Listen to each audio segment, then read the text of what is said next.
to the Pizza Hut. Putt, putt, to the Pizza Hut. Putt, putt, to the Pizza Hut. Putt, putt, to the Pizza Hut. And I am standing up when when I've been asked at pizza conventions or meetings to speak. Somebody in the back always said, "Stand up, Bernie." I am standing up. Lyle, to just put my disclaimer in on St. Patrick's Day, I was involved in St. Patrick's Day from the beginning until even through the last couple of years. I will tell you this publicly, I abhor fake St. Patrick's Day. It's a total embarrassment to Aggieville. It is a total waste of people and talents and having one day of actually embarrassment for Aggieville. I think the fake St. Patrick's Day is a horrible thing, and I think we've got to get rid of it. We've got to ask the bar owners who started this thing to get rid of it. And I didn't mean to make a political speech, but I am there, and I feel very strongly about it. I brought a picture of what my staff thinks. You in the back won't be able to see this, but this is a picture of what my staff thinks that I look like. They're going to put it on the wall. The caption here says, "Who's in charge?" Actually, I appreciate being able to be here. My name is Bernie Butler, as they suggested, and I was the fifth manager, or the manager of the fifth Pizza Hut in the United States in Aggieville, the ninth Pizza Hut in the United States, which the Aggieville Pizza Hut opened on October 17th, 1960. Has 11 months in front of the first 11 months behind the first Pizza Hut that opened in Kellogg and Bluff in Wichita. That Pizza Hut has since been torn down brick by brick, put on the Wichita State campus as a memorial, making our Pizza Hut in Aggieville the oldest Pizza Hut in the world. Put that in perspective. There are currently 6,000 Pizza Huts in America. There are another 5,600 Pizza Huts worldwide in 100 different countries. We are now 52 Pizza Huts, employ about 2,000 plus employees, mostly part-timers. About 400 or 500 of them are people that can't speak English. But we are in North Carolina now and in Kansas primarily. They asked me to share my success, and I looked success up in the Webster Dictionary, and it said, by the way, I think that what I'm doing or where I am is kind of right place, right time. Warren Buffett says that's winning the ovarian lottery. I think I'm one of those. You know, born in the right place, right time, the right people, right principles, people who preached, opportunity, and I've thought about that a number of times. If I had born someplace else, what would have happened to Bernie Butler? I actually probably wouldn't have been Butler, but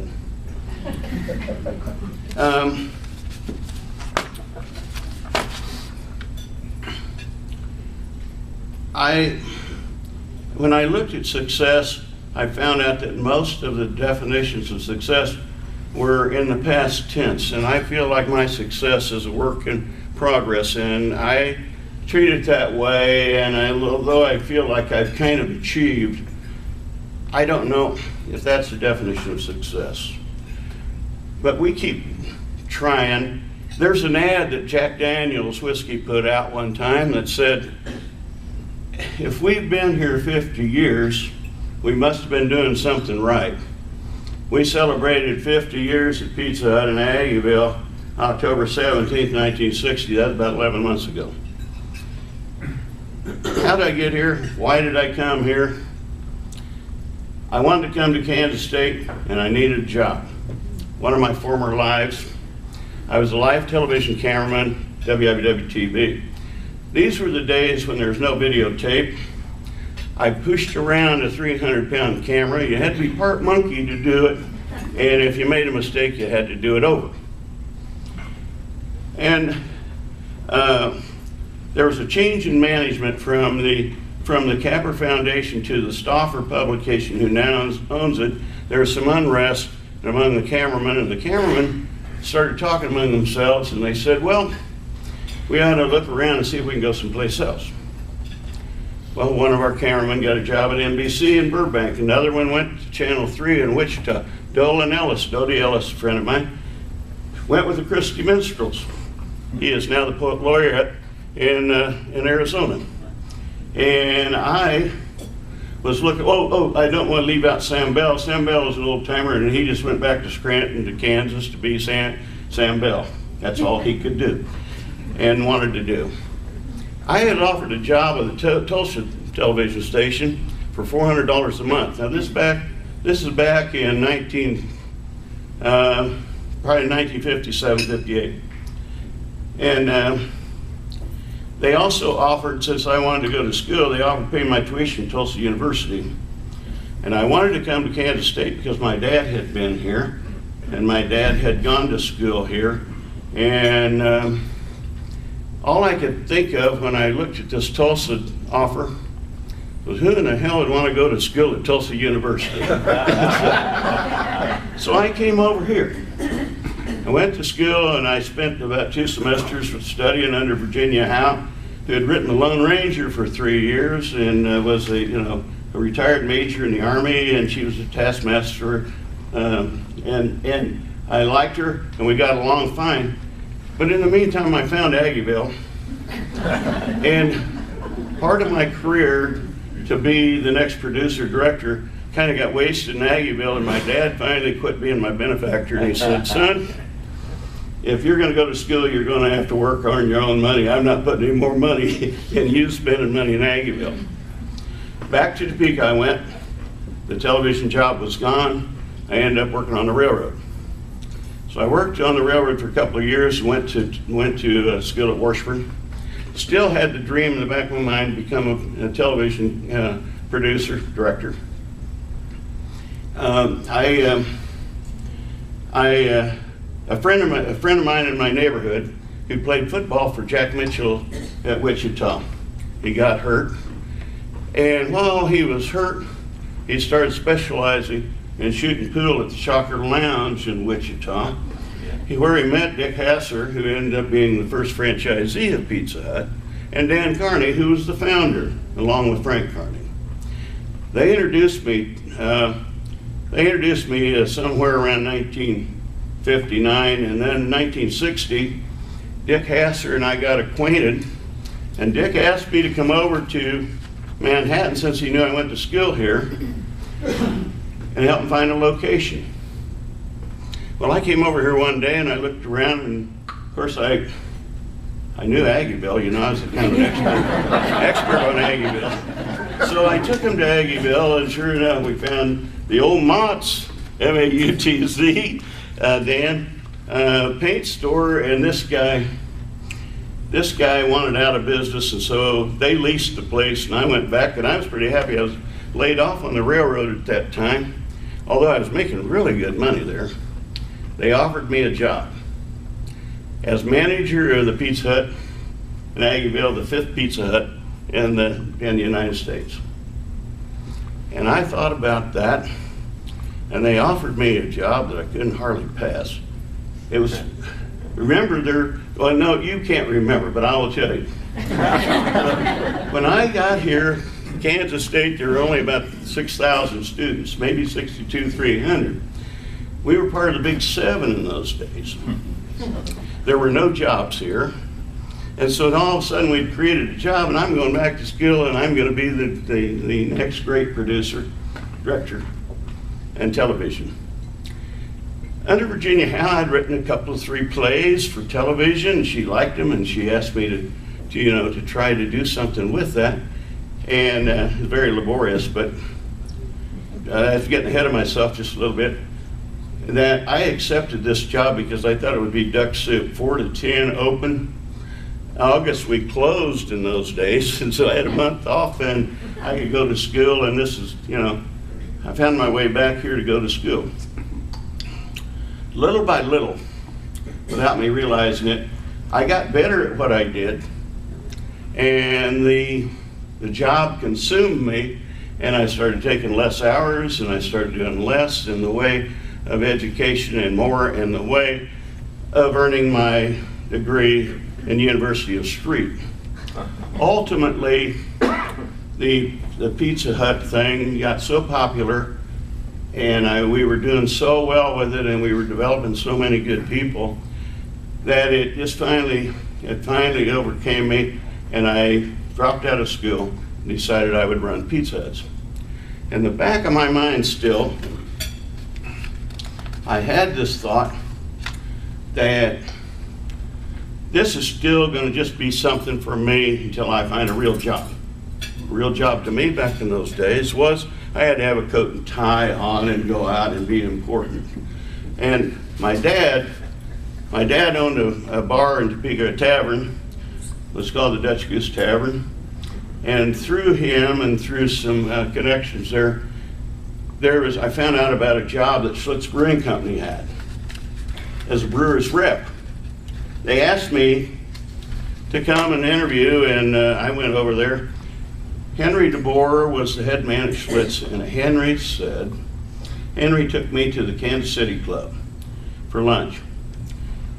Kansas City Club, if you people are not familiar with that, is, if you can close your eyes and think about it for a minute, overstuffed chairs, before television, there's old people that can hardly manipulate, that are reading the Wall Street Journal, or they're sitting there in their chairs sleeping, or sitting on a couch laying down taking a nap. And here I am going to lunch there, and I can't even read the menu. The menu is so fancy that I don't know what is on the menu, I just had to guess. But Henry ordered 2 Schlitz beers, and we talked, and I went, hey, this is pretty good. So he ordered a couple more Schlitz beers, and I said, well, I think maybe I've died and gone to heaven here. I'm gonna have I can drink beer and work here. Well, Henry says, well, it's time to go back to the office. So we did, and we got back, and he said, here, I'm gonna put you in this cubicle, and I'm gonna have you take a test. And it's a test. I've been drinking beer all afternoon. Well, there are 600 questions on this test. I completed 480 of them, and I struggled with it. Some of them were multiple choice. I mean, which I thought I was really good at, 1 out of 4. He finally called me in his office, and he said, Bertie, you've just scored the highest weighted test in the history of Schlitz here in Kansas City, and I am in a position where I can offer you a job as a brewer's rep for Schlitz Brewing Company, and that'll be your coat and tie, and the only thing is I'm not going to do that. We know about your dad, and we know a little bit about your history, and we find out that, that if you wanted to open a college bar, Schlitz Brewing Company would finance you with that college bar in any college town in America. And then he said, and that's not all. We've been watching this fledgling company, this little company called Pizza Hut. We've been watching it from the ground floor, and we're watching it grow and grow and grow. And we think you're maybe on the ground floor. You may want to take a hard look at that, so I won't take a decision from you on any one of these 3 offers. Schlitz Brewing Company as brewer's rep, open your own bar, which I knew I didn't want to do that immediately. I'd worked for my dad in the bar, and I got to tell you, if you don't know anything about the bar business, if the first customer of the day is a drunk and you have to deal with him, you're going to have a bad day, because they're all going to be that way the rest of the day. So it came down, and I agonized. I called Dan Carney, the founder of Pizza Hut. I called my dad. I called Hasser, the guy who had got me in the pizza business, who was no longer my partner. He had trouble with the IRS early on and got out, and so I ended up being a partner with another fellow. I talked to Virginia Howe. I agonized. I didn't sleep very well. And finally, I called Henry Bohr on the 7th day, and I said, Henry, I'm staying with Pizza Hut. I called my partner that was left and I said, the coat and tie is gone. I'm putting the red checkered shirt on and I am going to be Pizza Hut, but we've got to expand. We're going to have to move. We have to go forward. Well, we only needed a couple things to go forward. We needed money. We needed locations, and we need, the partners. We needed managers. I had been developing guys who were kind of like I was as a manager. They had several weeks of training as a manager, and some of them could even spell manager. We developed two different investor groups. At that time, we had one Pizza Hut that was still in Aggieville in Manhattan, and we went from Manhattan, we went to Columbia, Missouri. That was, the spin-off of that is that we developed Columbia, Jeff City, Rolla, Sedalia, Warrensburg, and in the meantime, the people in Lincoln, Nebraska got in trouble. We bought Lincoln and Omaha. Now we're in Manhattan, and I'm traveling to Columbia, and I'm traveling to Lincoln. I'm essentially living in my car. I'm the general manager now for 3 different investor groups. They're all jealous of the fact that I am working for the other investor group when I'm not working for them. Somehow or another, we survived that and survived the way that we did things. And but we continued to prosper, we continued to grow, and we continue to get better. And lo and behold, in 1969, Pizza Hut decided to go public. Now, how they went public is that it's tax-free exchange. We would turn our Pizza Huts over to Pizza Hut. And in turn, they would give us stock in a public company. Does that sound scary to you? Pretty scary. We just spent 9 years building these Pizza Huts, and building them and owning them and everything, and they were cash cows. They were coming in, and we're sitting on top of the world. But this is the way to get rich. All of a sudden, we traded all of our Pizza Huts except one in Aggieville. Traded them all in, Lincoln and Omaha, Columbia, Jeff City, everything we had down there. We traded them in for public stock.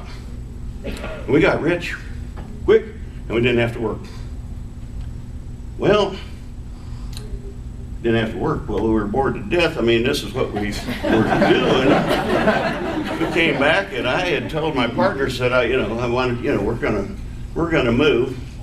Well, we neglected Junction City. We built Pizza Hut in Junction City. Then we built one in West Loop. Then we built one in 3rd Street. And we continued to go ahead and build Pizza Huts. And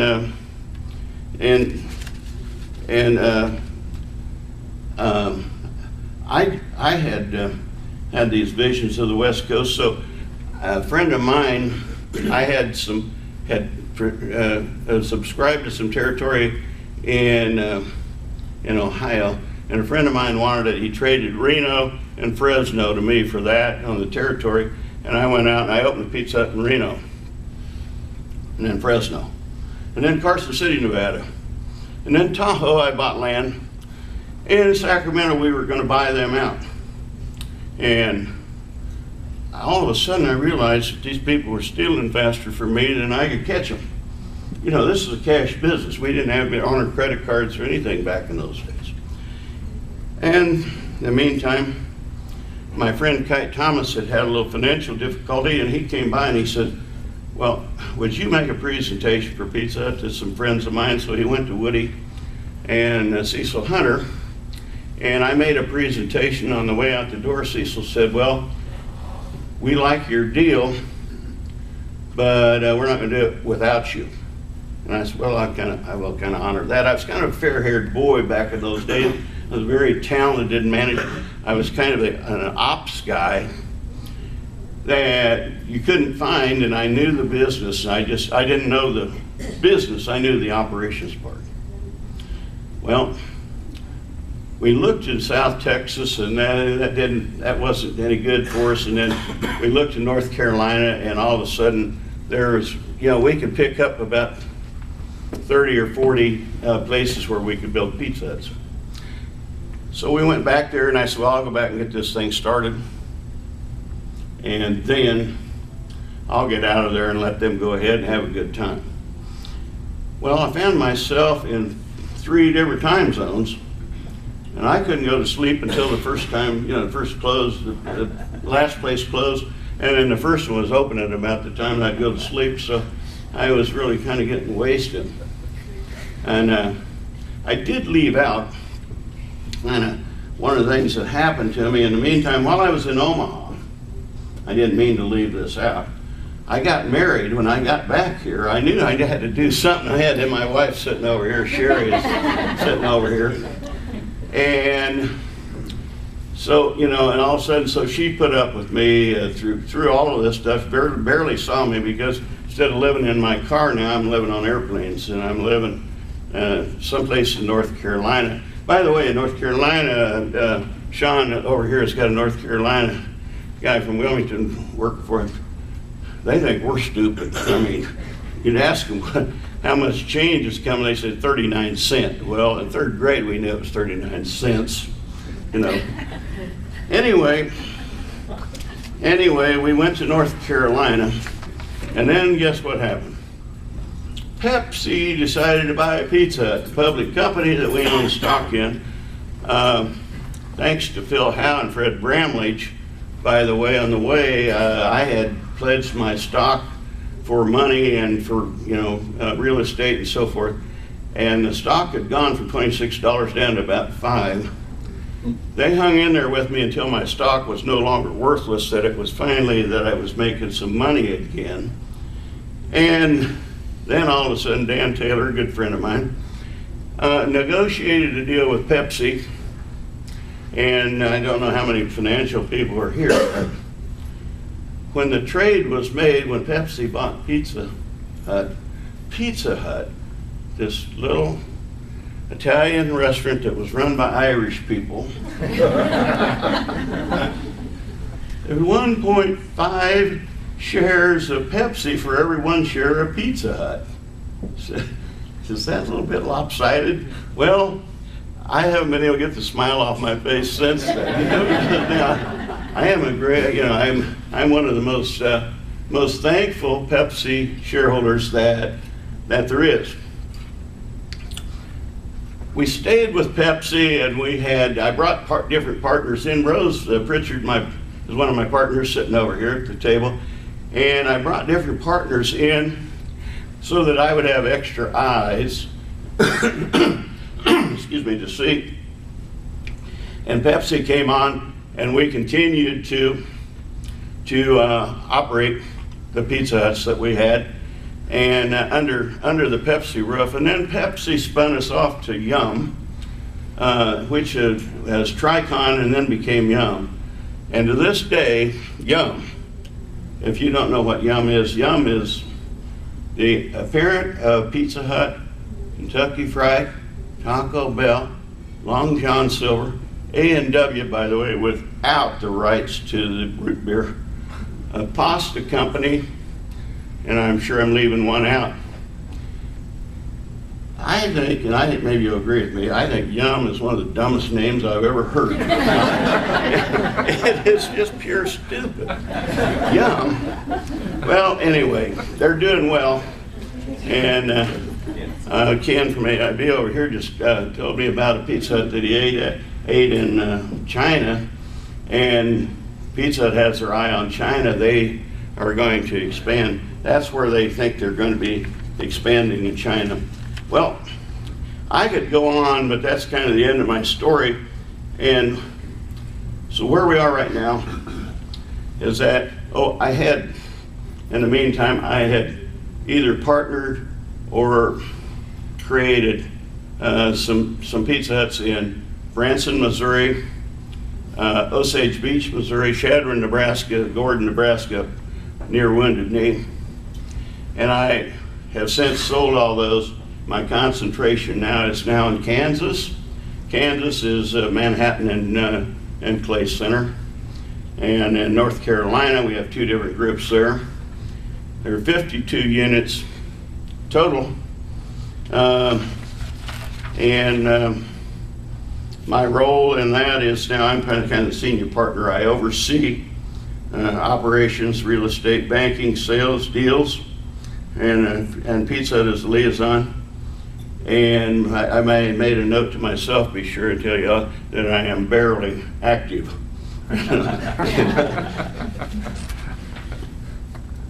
I feel that I need to share a few things with you about what motivated me. I kind of told you how I got there and what motivated me and what made me go forward and do some of the things that I did.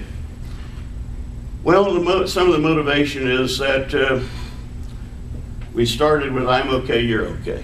We started with management by objectives. We had Jack Parr teaching us, an old basketball player from Kansas State. From Salina, his company came over to management by objectives. We had different speakers. I was raised I have these thoughts on 2 different pages. I was raised in a family that preached the customer is always right. My dad being in the bar business, the Dutch Goose over in Topeka. After I got in business, I discovered that the customer is not always right. But it's always the customer. The customer is the job, the customer, and I preach that. I preach passion. If you don't have passion, and quite frankly, as I tell you my story, until Schlitz opened my eyes, until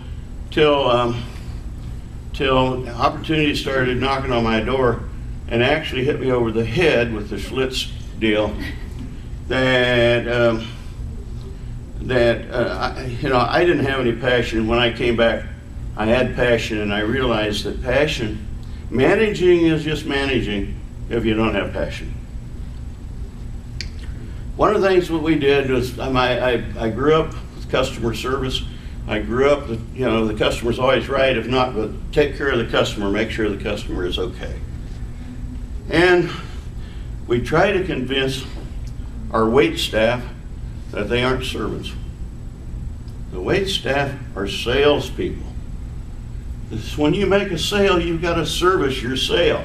These people, it's a very hard thing to teach. These people are salespeople, they're not servants. And sometimes they come in and they just, very difficult. It's just a job.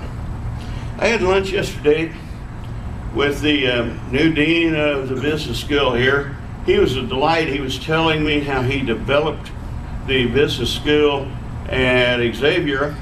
And Xavier, he reminded me, in case we forget where Xavier is in Cincinnati, that was that 3 overtime thing, that we had in basketball. He said, I taught my people, I taught my executive board, I taught them to listen. Listening is an art.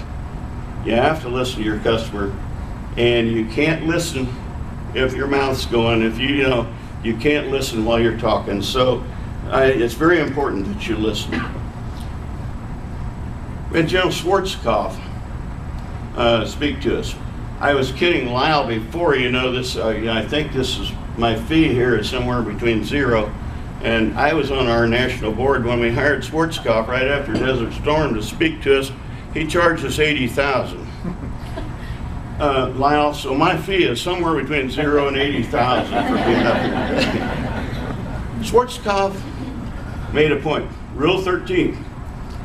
When placed in command, take charge. How many of my people have I promoted to manager and they said, oh, you got it made, I'm going to put on the coat and tie and I'm going to join the country club, and I am going, now they have only arrived as far as I'm concerned. Leadership, so much more important than management. I want them to lead. If I give them a mediocre store to run and they manage it, it's going to come out mediocre unless they lead. I want them to lead us to excellence. Rule 14, do what's right. That's pretty simple. My style in management, I learned this on the railroad, and the railroad is, and probably your parents have done this to you, said, you know, why are we doing this? Because I told you so. My style is sell, don't tell. Let everybody know where we're going, why we're doing this, and okay, let's go in and do that together. Sell, don't tell. Dan Carney had always given us the basics of business. The basic of business is you buy an apple for a nickel and you sell it for a dime. Whatever you manage between that nickel and a dime is that what you get to keep. When we got to be successful, Dan would remind us as we started to grow and as things got a little bit bigger, remember, business is the same. It's just more zeros as you go. You have to write Rose. I've tried to convince Rose when we go, Rose is just more zeros. We're doing the very same thing. We've had some speakers in the long run. I hope I'm not running over, but we've had some speakers in the past, and I'll give you some of the highlights from them. Marty Schottenheimer and I have gotten to be good friends with the football coach, and he gave our crowd a test one day. I don't want you to do it today, but go home among your own groups and try this out and see how you get along with it. I'd like to know your answer. What comes first, confidence or achievement? What comes first, confidence or achievement? Just file that and try that among your own people. Jim Colbert, good friend of mine, touring pro, lives here in Manhattan now. K-State golfer, probably the best K-State golfer we've ever had. He spoke to us, and his theme was, make your dreams your goal. Senator Roberts spoke to our group one time, Pat Roberts, good friend, and Pat gave us a vocal tour of Washington. He was delightful. He and his wife came and hung out with our crowd. Probably the best speaker that we've ever had is a gal by the name of Judy Morial. Like Oreo, only with an M, Morial. She was a United hostess, retired, trying to become a motivational speaker. She got a job with a small casino in Las Vegas. And her first day on the job was she was supposed to change the attitude in this small casino so that they could build business and sell it to a bigger casino. And kind of like what we did, we got rich with this, this stock. And so she was wandering through the casino and she comes upon a guy who's totally frowning. He's an older guy. Looked probably like me or maybe a little bit older. And she said, at least you could smile. And he said, lady, I've been dealing these cards for 23 years.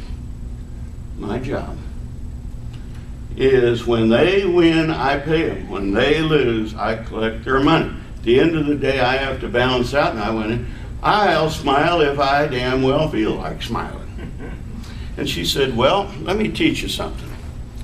At United, when we were flying, we had our bad days just like you have them. But here's what they taught us. Because we have to smile, we have to look good for the customers. Pay attention. Here's what she said. You take your two front teeth, you put them on your lower lip, and everybody's going to think you're smiling no matter what. Just take your two front teeth, put them on your lower lip, and everybody's going to think you're smiling. She said, every day that I walked by there, he would do that, and eventually, when I'd walk by, he actually smiled. So it actually worked. And I am about, you got to like the person that's looking back at you. You've got to like the person who's in that mirror looking back at you, or you will not be able to manage. Finally, you do what you like and like what you do. That's the only way it'll work. And I'm going to share Jack Nicklaus's words that I thought Jack Nicklaus's words at a speech that he made as a golfer, probably the best golfer that we've ever had. Better maybe than Arnold, and maybe better than Snead and on. Here are his thoughts. Watch your thoughts. they become your words. They become your habits. They become your character. That becomes your legacy. Think about it, folks. And thank you very much for having me as a speaker.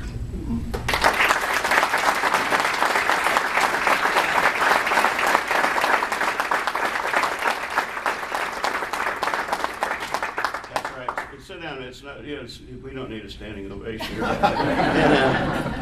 I've agreed to questions and answers, but I have a little hearing problem, and I've asked Rose, and Rose, my partner, to come up and field the questions just in case that I can't hear them. And while she's on the way, well, I will tell you a hearing aid story. One of my friends, Rose, would you come up, please? One of my friends told me, he said, I just got the best hearing aids money can buy. I mean, I can't believe how good these are. These hearing aids that I have now, I said, just absolutely the best that money can buy. I said, what kind are they? He said, well, it's about 1/4 to 1. Okay, questions? Anybody have questions? Anybody have questions? Well, that's how good is that? Huh? How many forks did you have? Well, you got one over here. Hey, Oh, where did you get your initial funding for the first Pizza Hut?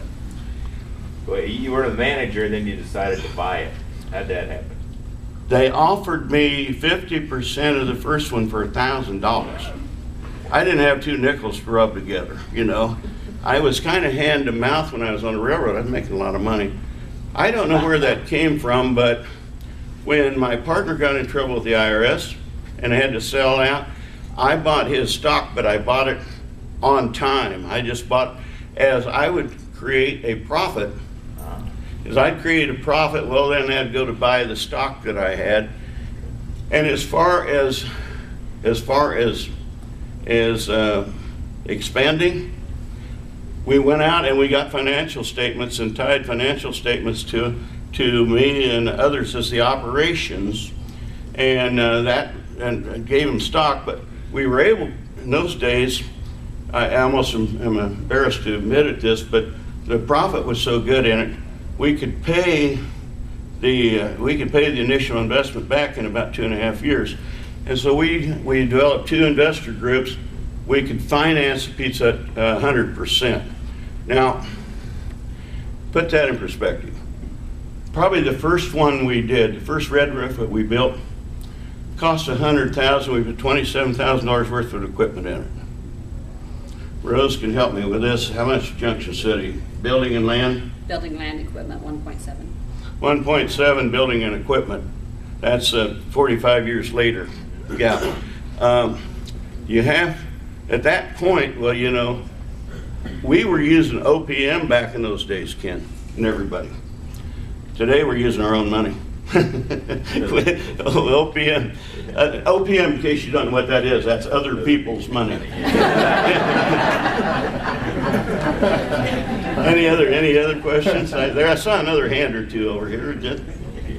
And all right, here's one. Have you been able to deal with being a man of wisdom, changing attitudes through the 1950s up till now, dealing with employees and their attitudes? How have you been able to always manage that? Have you had to change your philosophy? I think I understand the question. I think the question is about employees and How you handle them, but you don't personally handle them. But yeah, Yeah. changing your attitude. Rose handles them.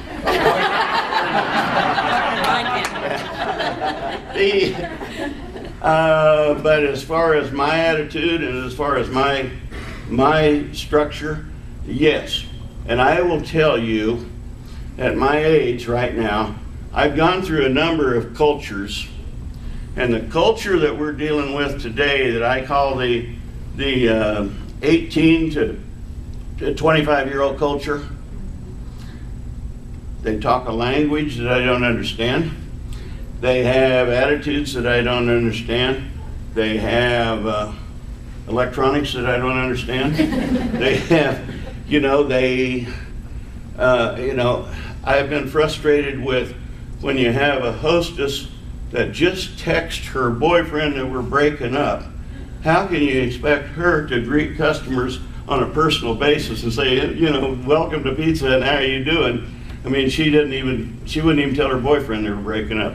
I'm not laying that on the girls, but I'm just saying that's as an example. It's very difficult. I went to my managers, and what were there, about 50 or 60 of them when we were doing this, Rose. We're down to 50 some managers. And I said, I don't understand this culture. Will you teach me? You know, management has, you know, it has several different ways of managing, you know, and I told you, sell, don't tell. Sometimes you do have to tell. Sometimes we used to manage somewhat in fear. Sometimes, you know, with just kind of love, and sometimes just kind of help you along. All of a sudden, our people say, you got to make a deal with them, or else they go next door. You know, we've had to deal with visible tattoos. We were no tattoos that started, and we realized we couldn't hire anybody if we killed tattoos. Rose has, in our employees manual, has defined some of the things, you know, like earrings, no nose rings, but different kinds of earrings and the size of them, the different size of haircuts. We have to deal with all that. Yeah, for me to adjust. Yeah, and I used to be faster at adjusting. Right now they have to. Rose kind of leads me, and you know, people like her lead me, and said we've got to make these changes. Well, I'll give you an idea. In North Carolina, in the summertime, humidity is worse than it is here, in 100 degrees of humidity. And they said, can we wear shorts if we're delivering pizzas? I said, no. Shorts and mini skirts are always worn by the wrong people. I said, no. Well, Rose interceded, they wear shorts. We don't wear mini skirts, but we do wear shorts. Time for one more question if there is. One more question. Well, thanks very much.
We've been watching for hours.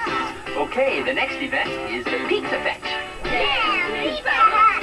You call. I'm out of here. Pizza Hut, pizza to go. Pizza Hut, pizza to go. Kirby's back. You ran for the now the jump for the O's. Kirby, great finish. Yeah, hold down Pizza Hut.